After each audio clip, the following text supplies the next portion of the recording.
Thank you all for being here and welcome. We don't have very much time today, so I'm going to jump right in.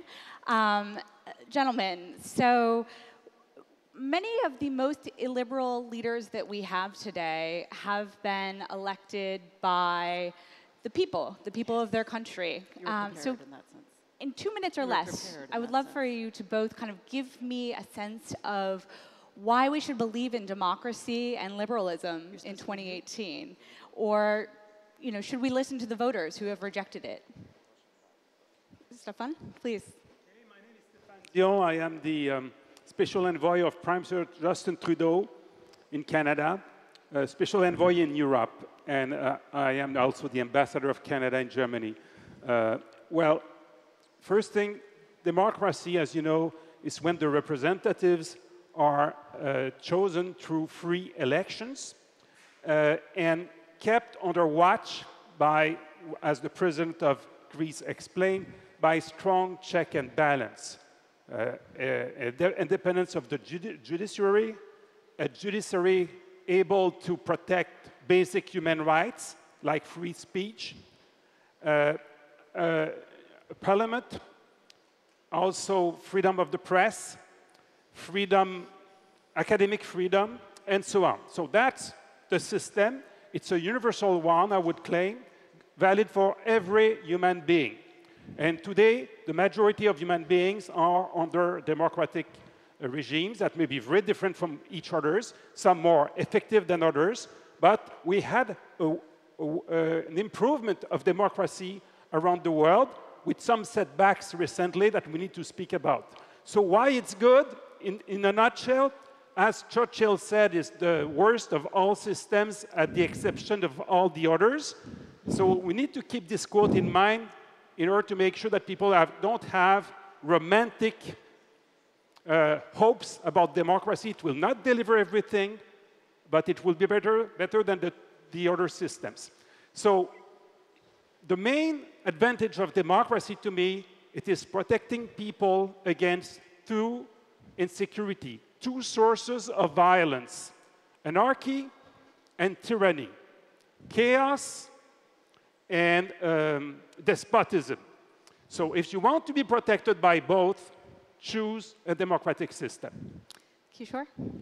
Well, I'm going to begin by saying something very shocking to some of you. I actually believe that liberal democracy is a very good thing, contrary to what some of you may think. But at the same time, it's very clear that it's facing some challenges. And I think that's what I hope we will get into. But I do believe that if you look at, in a sense, the longer history of humanity, the directions are still very clear.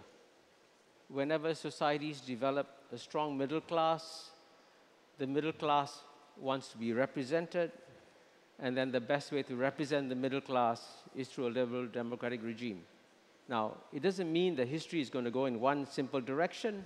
By the end of the day, you ask me if I'm optimistic that by the end of this century, we'll have a world which is thriving with democracies. I say, yes, I'm optimistic. But I'm also going to tell you about the challenges we'll face on the way.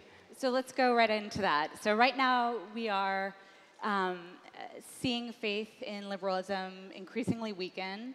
We are not facing some of the challenges that we saw, for example, before World War II. We are currently not in a global financial crisis. The United States has almost full employment, for instance. So walk me through, what needs to happen for democracies to thrive the way that you're describing, and also why are we seeing the people, as we're told so often, say that they don't want this ideal that we've held dear for so long? Can I take a first stab at that? Sure, please. Because I think the problem that we are facing with liberal democracies is a result, I would say, not of what we call the allure of the illiberal, but the failure of the liberal to understand that there are three big structural changes that have happened in the world that we have to deal with if you want to ensure a smooth road for liberal democracy ahead. The first structural challenge is that we are coming to what I call the end of an artificial 200-year period of Western domination of world history. And liberalism traveled on the power of its ideas, but it also traveled on the back of the economic, military, political power that the West had. Now, Western power is receding. So you've now got to market liberal democracy in a different way. That's structural challenge number one. Structural challenge number two, when I grew up in a poor society in Singapore as a child in the 1960s, liberal democracies looked like gardens of Eden. And when I was 13 years old, you had John F. Kennedy as president, right? And you can imagine what a source of inspiration he was. Now today, you've gone from John F. Kennedy to Donald Trump. Sure. And you expect us to believe that liberal democracy is still as attractive as ever. So clearly, you have to address this challenge too. And thirdly, and this is a somewhat provocative point I want to make here, the difficulties that liberals have in trying to understand the world of today, and with the end of Western domination, is that liberals like to live in what I call a liberal bubble and talk to other liberals. And have a somewhat intolerance for non-liberal voices. And to give you one big example, yesterday we had a wonderful dialogue between Socrates and Confucius, right? Right. Now, can you imagine a dialogue today based on mutual respect, let's say between a representative of the United States and a representative of China, without a representative of the United States condemning China for saying, why don't you have our form of government now? Since we are talking philosophy, if a British utilitarian philosopher from the 18th century was alive today, and you ask him to name the one society that has delivered the greatest improvement of human happiness in the last 30 years, it's China. So how do you bring in China into the conversation if you want to talk about the world of tomorrow? That's the problem. So the liberals have got to come out of their bubble and deal with other voices on this planet. So, Stéphane, I actually want to address the next question to you. Obviously, President Xi has said that the Chinese model is having a lot of resonance. He promotes it as something superior to democracy. Do you buy those claims? Do you see some things that, for instance, Canada should adopt that China is doing that might make people more interested in liberalism again? No, not at all. But first thing I would like to say, Kishore, is that I think it's possible to have a very lively debate between the US representative and the Chinese one. You need to choose them, though. Choose? You need to choose the two representatives of the US and China, and I'm sure we'll have a very lively debate between the two. Dialogue is still possible on this planet, thanks God. But who will choose?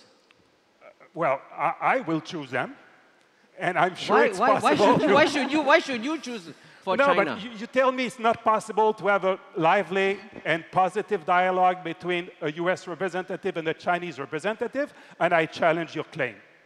I think both of us may choose a good Chinese and a good American, open-minded people ready to discuss as we are today. So I'm more optimistic about that. But your question was?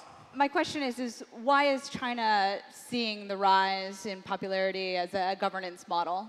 Okay, I think the Chinese system we have now that we'll call authoritarian capitalism is preferable by far to the totalitarian regime they had in the past. So it's going in the right path.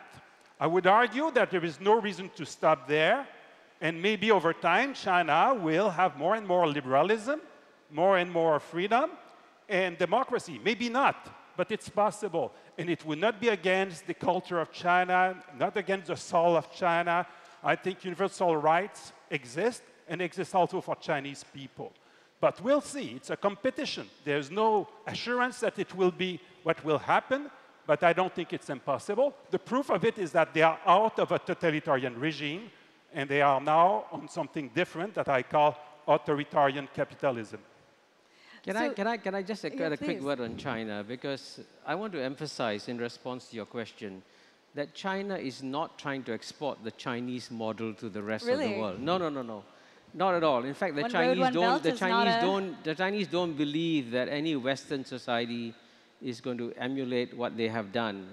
And at the same time, I also think that when you look at China, actually, and this is something actually I explain in greater length in my book, As the West Lost It, that the story of China is a much more complicated story. I mean, for example, I'll give you one simple example, okay? There has been no change in the political freedoms of the Chinese people, and I agree with you. But you know, when I first went to China in 1980, the Chinese couldn't choose what to wear, where to live, where to work, what to study, and no Chinese could travel overseas. Today, you go to China, right? People can choose what to wear, where to live, where to work, where to study. And each year, 120 million Chinese, almost 5 times the population of Canada, travel overseas freely and then return to China freely. So something has changed fundamentally in the Chinese society that has given them a sense of freedom that encourages them to go back to China.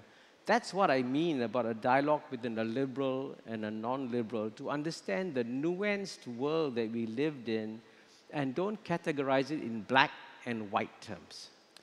I'm curious then, Stéphane, looking at the action that the EU has taken against Hungary and Orban, do you think that that's the right decision? What else could the EU do in order to try to curtail some of his worst tendencies? Kathleen, that's a very interesting debate. I think the EU is a superb achievement of humankind, an incredible capacity to boost democracy, the rule of law, and human rights. And you see that again this time. So there are some concerns about human rights and democracy in Hungary. What is happening is that the European Parliament received a report shaped by a lot of other reports from the EU Commission, the EU Justice Court, the Council of Europe, the Venice Commission, the United Nations Human Rights Committee, saying you have problems in Hungary. So they trigger Article 7 that may lead to sanctions against the Hungarian government. The Prime Minister of Hungary went to testify in Parliament and tabled a document of 108 pages claiming that the report is inaccurate and democracy is okay in Hungary. This will be very helpful for the subsequent steps of Article 7. Before sanctions are done, they will have an obligation to look at this 100-page document. But in a world that already has no faith in institutions the Prime like Minister, the EU. the Prime Minister of Hungary said something I would like to dispute. Sure. He said that this report and this Article 7 triggered by the European Parliament is not targeting his government, but targeting the people of Hungary, targeting their culture, targeting their achievements. And I will dispute that. I read the report very carefully. I didn't see one sentence that is offensive against the people of Hungary, the Hungarian culture, the Hungarian achievements, and so on. It's asking if Hungarians, as Europeans, enjoy the same rights than or Europeans. There are some concerns about that. It's legitimate to look at it because human rights are universal and valid also for every citizen in Hungary. I apologize for interrupting, but what I was going to ask is, in a moment when there's so little faith in institutions like the EU, like the UN, particularly among the, I guess, masses, for a better way of putting it, does it make sense to use those institutions to actually try to combat some of these things, or do we need to be more creative, and how so? I actually agree with Stéphane that the European Union is a shining example of democracy, of peace, of prosperity. And many people in the West may not realize that despite all the failures of the European Union, it still remains a model for us in Southeast Asia because we have zero prospect of war in Europe. But here, to save Europe from having more urbans, and I agree that urban is a problem, I would say the one thing that liberals have got to try and grapple with is the idea that to save liberalism, you may need a non-liberal solution. And what do I mean by a non-liberal solution? What's corrupting politics in Europe today is the influx of migrants. And that clearly is shifting the debate in Sweden, in Germany, everywhere to the far right. So why doesn't Europe announce a strategic pause on migrants coming into Europe? And I discussed this with the former French minister, Hubert Védrine, in Paris just 2 weeks ago, and he says that's a good idea. Have a strategic pause, and that way the populations in Europe can breathe a sigh of relief. Wow, no more migrants coming in. And then the political debate will shift back to the middle where you want it to be. But if you allow this continued flow of migrants to carry on liberal principles, then you're going to end up with illiberal regimes because of liberal principles. I want to open it up for questions, but Stéphane, I wanted you to respond. Before that, I wanted you to have a chance to respond to that. Canada, your country, has actually turned away from, once upon a time you were the head of the opposition party under President Harper, and now we've seen a turn, Prime Minister Harper, and we've seen a turn towards a more liberal government. So do you think ending the migrant crisis would help in Europe? Do you think that, what have you learned from Canada's experience? The first thing I would like to say, Kathleen, is answer to your question to Kishore just before. Yeah. Do we need to accept institutional and international benchmarks for democracy and human rights? The answer is yes. And we need to resist to the nationalist claim of some leaders think that if we are questioning what is happening in their country, we are insulting their nation. We should not accept that at all. Benchmarks like Freedom House and Transparency International and so on are very helpful.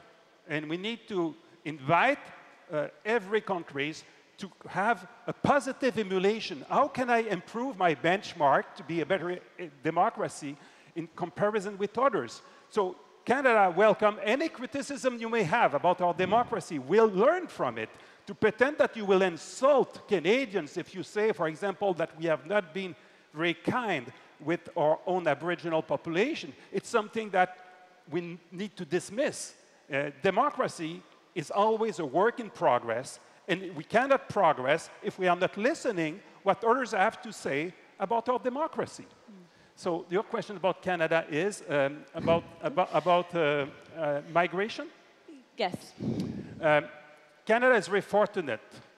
We have, as neighbors, 3 oceans and a very big and rich country, the United States. So to come to Canada, it's a bit complicated if you want to do it in an irregular way. So the number of irregular migrants that we have in Canada has nothing to do with Greece. So we are not in a situation to lecture the people of Greece what to do with your migrants. The thing we may say, though, is that if you are concerned by the fact that your country is becoming more and more diverse, different religions, different ethnic backgrounds, and you think that it may be a danger for your country. Well, in Canada, it worked. Come in Toronto, 80% of the population of Toronto is first and second generation. The visible minorities are the majority. And it works. In the international benchmark about quality of life in big cities, Toronto is always close to the podium. And Vancouver the same, Montreal the same. So Canada will not lecture other countries. But we may say, if you want to know if diversity may work, yes, it may. You need to have strong, inclusive policies and a lot of wisdom, but diversity may become a strength for your country. Can I, if you don't mind, I've got to stop this, because here you have 12% of the world's population living in the West, lecturing to the rest of the world on what the standards should be. And what are the standards going to be? Pick a few Western organizations, Freedom House, whatever it is, and say, these are the judges for the rest of the world. In the world of tomorrow, I suggest you listen to the 88% who live outside the West and look for organizations like the United Nations, which represent 100% of the world's population, and then use the United Nations to judge the rest of the world. But don't just selectively pick a few Western organizations representing 12% of the world population and say, this is the judge on, this is going to be the basis on which you judge humanity. I want to make sure we have time for at least one question. So from the audience, the gentleman in the blue shirt.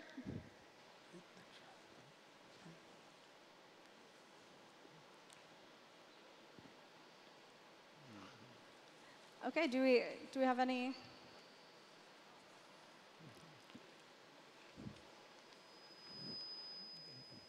My question for the panel is a simple one. Why should we voters not have the option to vote against a candidate or party instead of for? We did, my name is Sam Chang. I'm president of the Negative Vote Association in Taiwan. We did a survey during the last presidential election with the Rent Corporation. It showed, had this option been available, voter participation would have increased by 7 percentage points, and not surprisingly, Trump would have received net negative votes. So I think I take the point. What voting reforms could be put in place in order to make our elections better? Well, I mean, he has a very specific proposal which he shared with me yesterday, that instead of having a positive vote, you also have a negative vote, and it's something you can consider. But I would say that there's a broader question you want to ask. When you ask yourself, why is it democracies are electing illiberal leaders? I would say try to find out the root causes of these problems. And give you one example. The two Princeton University professors have come up with a very thoughtful paper that say that in many democracies have become plutocracies, and that the weight of the rich is reflected in the decision making. It's not a government of the people, by the people, for the people. It's a government of the people, by the people, for the 0.1% that happens. Now, so we got to address those kinds of structural issues in democracies, and you got to find ways and means of balancing the voices of the rich against the voices of the poor. That's what you need to address. And so my view is that democracies as that are today are not perfect. They need to be reformed. That's one idea for reform, but you should look for other ideas for reform.